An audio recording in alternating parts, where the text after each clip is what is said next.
Don't know where to start from, but जब भी इस शहर का नाम सुनते हैं एक अलग ही खुशी एक्साइटमेंट दिल में आता है. This was more of a walk trip to the city of joy, Kolkata.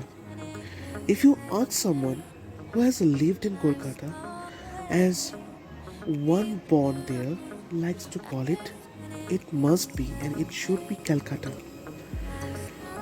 What their take is on the city, there won't be words, but a train load of emotion hurtling towards you at stunning speed. Calcutta is not just a place, it is indeed an emotion. It is chaotic, it is moody, it is a rich tapestry of culture, politics, and history, and it is nostalgia personified. It may be difficult to describe the city in words as the city of joy that will resonate with all those who have lived there for at least once, breathed there, and been haunted by it.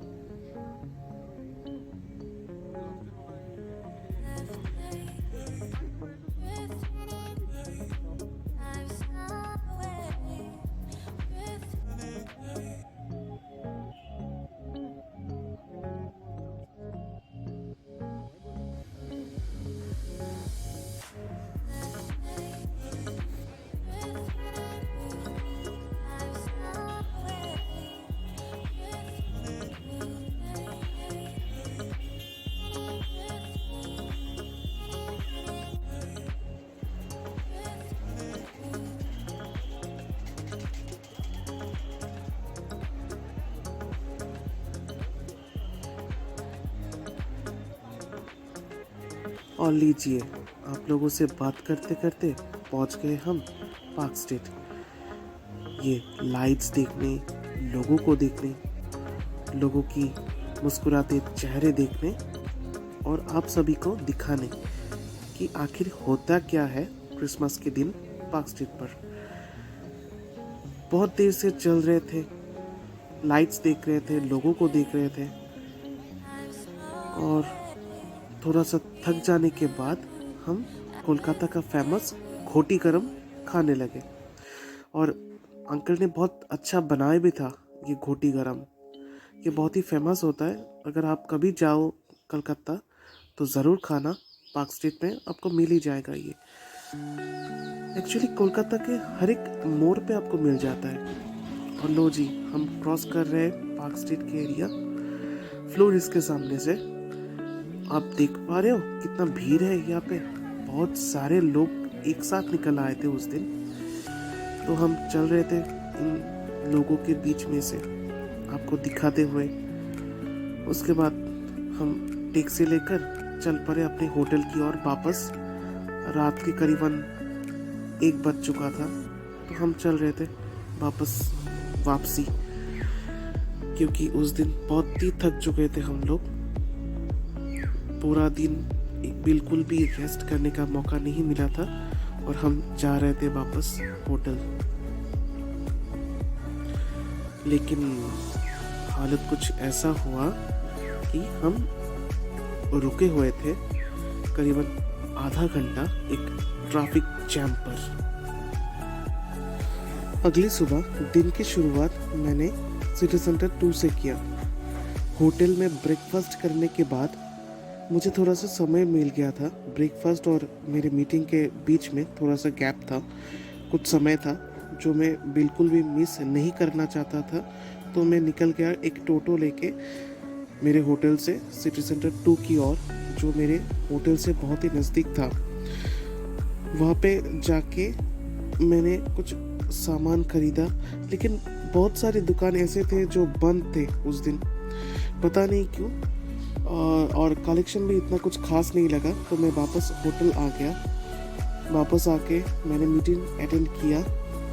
उसके बाद फिर निकल गया lunch करने अरसलान में, खाने कोलकाता का famous biryani. Calcutta आए और बिरयानी नहीं खाया तो क्या किया, तो ये खाना तो बनता ही है। उसके बाद शाम को हाथीबागान गया कुछ ज़रूरी चीज़ें खरीदने, घर के कुछ सामान खरीदने थे मुझे, तो उस वजह से हाथीबागान गया।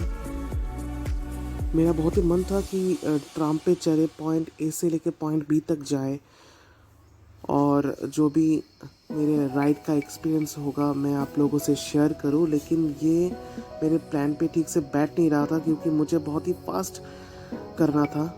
जो भी सामान चाहिए था मुझे हाथीबागान से वो मुझे ख़रीदने थे। उसके बाद स्वीट्स भी खरीदने थे हल्दीराम से, तो उस वजह से मैंने ट्राम राइड को स्किप किया। उसके बाद मेरे ज़रूरी जो सामान मुझे खरीदने थे मैंने ख़रीदा, देखा कि क्या क्या चीज़ें हैं, जो भी घर के लिए सामान चाहिए था मैंने सब उठाया, लेकिन बहुत सारी कुछ चीज़ें थे छूट भी गए थे, कुछ खरीद नहीं पाया। उसके बाद उबर किया, उबर लेके डायरेक्ट मैं चला गया हल्दीराम खरीदने कुछ स्वीट्स घर के लिए और मेरे लिए भी, क्योंकि लास्ट दिन था जो मैं स्किप नहीं करना चाहता था लास्ट मिनट में। और हल्दीराम जाके बहुत सारे चॉकलेट्स खरीदे, बहुत सारे स्वीट्स खरीदे। There was an ample amount of collection over there, जो भी बिल्कुल आप लोगों को मिस नहीं करना है जब भी आप कोलकाता जाओ। हल्दीराम तो आपको जाना ही चाहिए, ये आपके प्लान में होना चाहिए। And I was just amazed by the collection of sweets, the collection of other items over there. बहुत सारे कुछ थे वहाँ पे हल्दीराम पे। तो घर, as it was the last day of my trip to Kolkata, I cannot miss having sweets over there, क्योंकि कोलकाता का जो मिस्टी है वो बहुत ही खास है, पूरे इंडिया में फेमस है, और वो मैं मिस बिल्कुल भी करना नहीं चाहता था। और मिस्टी के साथ साथ हल्दीराम का जो इंटीरियर डिज़ाइन है तो बहुत ही खूबसूरत है। अगर आप कभी भी जाओगे तो आप देखोगे कि बहुत ही खूबसूरत है उसका इंटीरियर हल्दीराम्स का। और आप ड्राई फ्रूट्स भी ले सकते हो वहाँ से, चॉकलेट्स भी ले सकते हो, स्वीट्स भी ले सकते हो, स्पाइसेस भी ले सकते हो, वहाँ पे बहुत सारे स्पाइसेस भी है। अब जो भी आपको चाहिए होगा आप ले लो वहाँ से और आ जाओ। तो मैंने तो बहुत सारा कुछ लिया, बहुत सारा सामान खरीदा वहाँ से हल्दीराम से। उसके बाद उबर किया और वापस होटल आ गया। और अगली सुबह नींद से जागा, बहुत सुबह जाग गया था क्योंकि मुझे सुबह जागने की आदत है, और क्योंकि मेरा फ्लाइट भी था सुबह सुबह, तो पहले फ्रेश होके मैंने थोड़ा सा कॉफ़ी बनाया मेरे खुद के लिए। कॉफ़ी बना के थोड़ा सा फ्रेश होके मैंने उबर बुक किया। ब्रेकफास्ट करने के बाद उबर बुक किया और निकल गया मैं एयरपोर्ट के लिए। जब भी वापस जाने का दिन आता है पता नहीं क्यों मन थोड़ा सा भारी हो जाता है। कभी भी कहीं पे भी जाओ ये होता ज़रूर है, लेकिन घर जाने की भी खुशी होती है मन में। तो उबर लेके मैं निकल पड़ा था एयरपोर्ट जाने के लिए।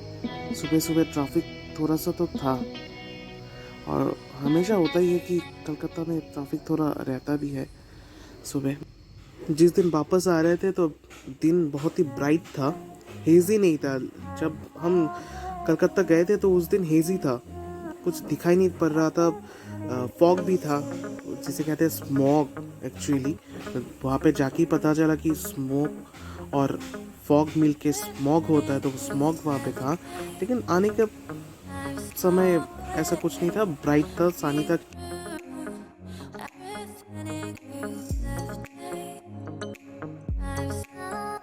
सो विथ हेवी हार्ट, भारी मन लेके हम चढ़ गए प्लेन पे। Until next time, as this city is very much close to my heart, we'll be signing off now. चढ़ के वापस आ रहे हैं हम Tripura. Me Samik, your host, signing off. Until next time, sayonara.